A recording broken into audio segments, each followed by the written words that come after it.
तो दोस्तों स्वागत है आप लोगों का Q&A विद सत्यम में। दोस्तों मोस्ट इंपॉर्टेंट क्वेश्चन बीपीएससी परीक्षा के लिए और बिहार पुलिस के लिए दोस्तों मोस्ट इंपॉर्टेंट क्वेश्चन की सीरीज चल रही थी। दोस्तों अभी तक 330 क्वेश्चन करा चुका हूं और आज दोस्तों 330 के बाद से दोस्तों 30 क्वेश्चन फिर लेके आया हूं। अभी तक आप लोगों ने सारे टेस्ट नहीं देखे तो आप लोग देख सकते हैं और दोस्तों अपना टेस्ट दीजिए और अपने आप को देखिए आप कितने नंबर इसमें कर पा रहे हैं। दोस्तों 30 क्वेश्चन में आप कितने सही कर पा रहे हैं। दोस्तों कम से कम आपको 15 से 20 क्वेश्चन तो सही करने होंगे। तो चलिए दोस्तों स्टार्ट करते हैं और जो आपको क्वेश्चन पता हो तो उसका आप कमेंट में जरूर जवाब देते जाइए साथ में। और दोस्तों जो गलती हो उसको आप तुरंत करेक्ट कर सकते हैं। तो चलिए दोस्तों स्टार्ट करते हैं। Question number 331। तो दोस्तों पहला क्वेश्चन, आधुनिक बिहार के अध्ययन के लिए स्रोत है। दोस्तों आधुनिक बिहार के लिए अध्ययन के स्रोत कौन कौन से हैं? तो दोस्तों इसके लिए स्रोत हैं, पहला ऑप्शन है फ्रांसीसी बुकानन द्वारा संकलित विभिन्न रिपोर्ट। दोस्तों इसका ये भी स्रोत है district gazetteer land survey and settlement report, ये भी सही है। Fort William India House correspondence series. तो दोस्तों ये तीनों, इसका ऑप्शन डी सही होगा, उपयुक्त सभी। चलिए अगला क्वेश्चन देखते हैं। अगला क्वेश्चन है दोस्तों, कौटिल्य के अर्थशास्त्र में किस पहलू पर प्रकाश डाला गया है? तो किस पहलू के लिए प्रकाश डाला गया है? तो दोस्तों राजनीतिक नीतियों के लिए प्रकाश डाला गया कौटिल्य के अर्थशास्त्र में। और दोस्तों कौटिल्य को क्या कहते हैं आप उसका कमेंट में जरूर बताएं। कौटिल्य को दूसरा नाम क्या है? अगला क्वेश्चन है, अपसड़ गया से प्राप्त एक मंदिर का भग्नावशेष प्राप्त हुआ है, इसके दीवारों पर कथा दृश्य अंकित हैं। तो इसके दीवारों पर कथा दृश्य अंकित हैं। किसके कथा दृश्य अंकित हैं दोस्तों? तो ये रामायण की कथा दृश्य अंकित हैं। चलिए अगला क्वेश्चन है, बिहार में पूर्व ऐतिहासिक काल का आरंभ होता है, कब होता है? तो ये होता है 5000 ईसा पूर्व। कब? 50,000 ईसा पूर्व। इसका ऑप्शन बी सही होगा, 50,000 ईसा पूर्व। सॉरी दोस्तों 50,000 नहीं, 40,000। इसका ऑप्शन सी सही होगा। मोस्ट इंपॉर्टेंट क्वेश्चन, बिहार में आदि मानव के निवास के आरंभिक साक्ष्य कहाँ से प्राप्त हुए हैं? तो कहाँ से प्राप्त हुए हैं? तो ये प्राप्त हुए हैं मुंगेर एवं नालंदा से। कहाँ से प्राप्त हुए? मुंगेर एवं नालंदा से। चलिए अगला क्वेश्चन देखते हैं, बिहार में आदि मानव की उपस्थिति के आरंभिक साक्ष्य किस युग से प्राप्त हुए हैं? तो किस युग से प्राप्त हुए हैं? तो ये प्राप्त हुए पूर्व प्रस्तर युग से, पूर्व पाषाण युग से। चलिए अगला क्वेश्चन देखते हैं। अगला क्वेश्चन है, बिहार में मध्यवर्ती प्रस्तर युग के साक्ष्य मिले हैं। पूर्व पाषाण के मध्यवर्ती पाषाण युग के साक्ष्य कहाँ से मिले हैं? तो ये मिले हैं मुंगेर से। कहाँ से मिले हैं? मुंगेर से। आप लोगों को पता है तो आप लोग कमेंट करते जाइए साथ में। बिहार में चिरान सारण एवं चेचर वैशाली, मतलब चिरान सारण और चेचर वैशाली से किस युग के अवशेष प्राप्त हुए हैं? तो ये किस युग के अवशेष प्राप्त हुए हैं? ये प्राप्त हुए हैं नवप्रस्तर युग के, मतलब नवपाषाण युग के प्राप्त हुए हैं। चलिए अगला क्वेश्चन देखते हैं। अगला क्वेश्चन है, बिहार में ताम्रप्रस्तर युग के परवर्ती चरण के अवशेष कहाँ से प्राप्त हुए हैं? तो ये कहाँ से अवशेष प्राप्त हुए हैं? तो ये प्राप्त हुए हैं चिरांद, चेचर, सोनपुर एवं मनेर, उपयुक्त सभी। दोस्तों ये सभी जगह से प्राप्त हुए हैं। अगला क्वेश्चन है, बिहार सहित पूर्वी भारत में आर्यों का आगमन हुआ था, अनुमानता मतलब अनुमानित है, कब हुआ था? तो ये हुआ था, आप लोगों को पता है तो तुरंत कमेंट कर दीजिए। तो ये हुआ था उत्तर वैदिक काल में। कब हुआ था? उत्तर वैदिक काल में। और दोस्तों आर्य समाज की स्थापना किसने की थी? तो कमेंट करके जरूर बताएं। बिहार सहित पूर्वी भारत में आर्यों के विस्तार में सहायक था। तो कौन सहायक था? तो ये लोहे का युग सहायक था सबसे ज्यादा। अगला क्वेश्चन है, श्रुति तथा किंवदंती के अनुसार महाभारत युद्ध के समय बिहार में मुख्य राज कौन कौन थे? तो कौन कौन से थे?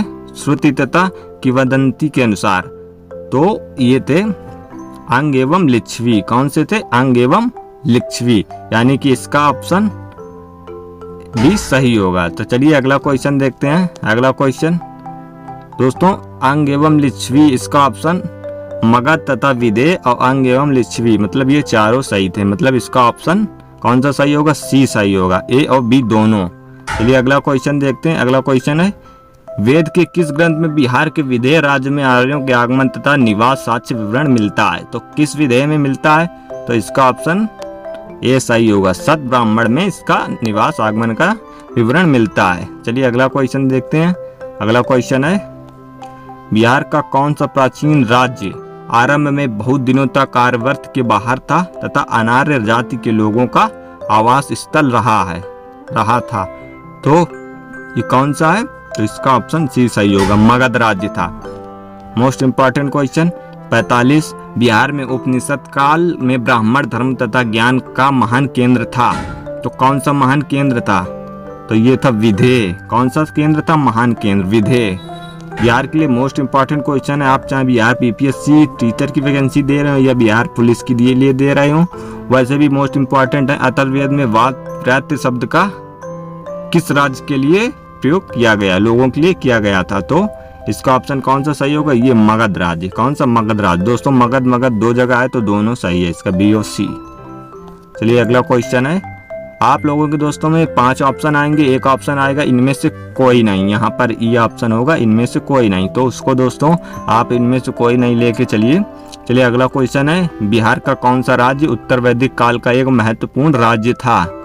तो कौन सा एक महत्वपूर्ण राज्य था? तो ये था विधेय। कौन सा था? विधेय। चलिए अगला क्वेश्चन है 348, बिहार के भौगोलिक क्षेत्र की चर्चा सर्वप्रथम किस साहित्य रचना से मिलती है? तो किस साहित्यिक रचना से मिलती है? तो सर्वप्रथम ये मिलती है शतपथ ब्राह्मण। कौन से रचना से? शतपथ ब्राह्मण से। चलिए अगला क्वेश्चन है, छठी शताब्दी ईसा पूर्व में भारत में 16 महाजनपदों का उदय, इनमें से कितने महाजनपद वर्तमान बिहार में स्थित हैं? मतलब 16 जनपद का उदय हुआ, तो इस समय कितने बिहार में हैं अभी तक? तो इसका ऑप्शन कौन सा सही होगा? तो अभी तक 3 है। कितने हैं? 3 है बिहार क्षेत्र में अभी स्थित हैं। तो चलिए अगला क्वेश्चन देख दोस्तों, बिहार ये जो 16 जनपद हैं तो किस उसमें मिलते हैं निकाय में? तो दोस्तों ये अंगुत्तर निकाय में मिलते हैं। चलिए इनका वर्णन किया गया है किस अंगुत्तर निकाय में। निम्न में से कौन सा महाजनपद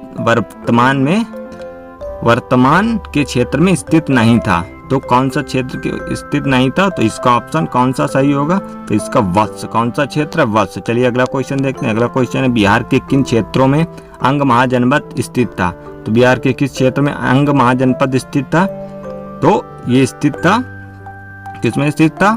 ये स्थित था भागलपुर एवं मुंगेर में। कहाँ पे स्थित था? भागलपुर एवं मुंगेर में। अगला क्वेश्चन है, अंग महाजनपद की राजधानी थी। तो अंग महाजनपद की राजधानी क्या थी? तो इसकी राजधानी थी चंपा। अंग की राजधानी क्या थी? चंपा।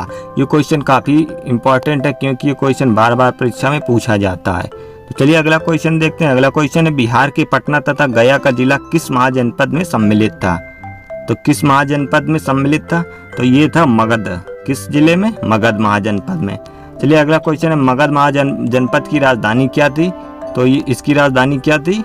तो ये थी इसकी राजधानी गिरिवृत, जिसको राजगृह भी कहते हैं। चलिए अगला क्वेश्चन है, मगध तथा अंग महाजनपद को कौन सी नदी पृथक करती है? तो मगध तथा अंग महाजनपद तो कौन सी नदी अलग करती है? तो इसका ऑप्शन सी सही होगा। कौन सी? चंपा नदी इसको अलग करती है। बिहार में स्थित कौन सा महाजनपद 8 राज्यों का एक संघ है? तो बिहार में ऐसा कौन सा जनपद है जो था, मतलब पहले, अब नहीं है? तो कौन सा एक महाजनपद है? तो ये था वज्जी। कौन सा था? वज्जी। चलिए अगला क्वेश्चन देखते हैं। अगला क्वेश्चन, वज्जी संघ में कौन सा राज्य सम्मिलित नहीं था? तो कौन सा राज्य एक जो है वज्जी के 8 संघ में सम्मिलित नहीं था? तो इसका ऑप्शन कौन सा सही होगा दोस्तों? ये चेदी वंश था जो सम्मिलित नहीं था। चलिए अगला क्वेश्चन है, वज्जी संघ की स्थापना थी, वज्जी संघ की राजधानी थी। वज्जी संघ की राजधानी कौन सी थी? तो ये वज्जी की राजधानी थी वैशाली। क्योंकि पेपर में पूछता है, राजधानी जरूर पूछता है। बिहार के भागों में स्थित कौन सा महाजनपद में गणतंत्र था? तो कौन सा महाजनपद में गणतंत्र था? इसका ऑप्शन कौन सा सही होगा दोस्तों? वज्जी महाजनपद में जो गणतंत्र राज्य था। चलिए अगला क्वेश्चन है 360 ईस्वी क्वेश्चन है, ईस्वी पूर्व 6ठी सदी में विश्व की प्रथम गणतात्मक व्यवस्था थी, कहाँ पे थी? तो इसका ऑप्शन कौन सा सही होगा दोस्तों? ये थी वैशाली में। कहाँ पे थी? वैशाली में।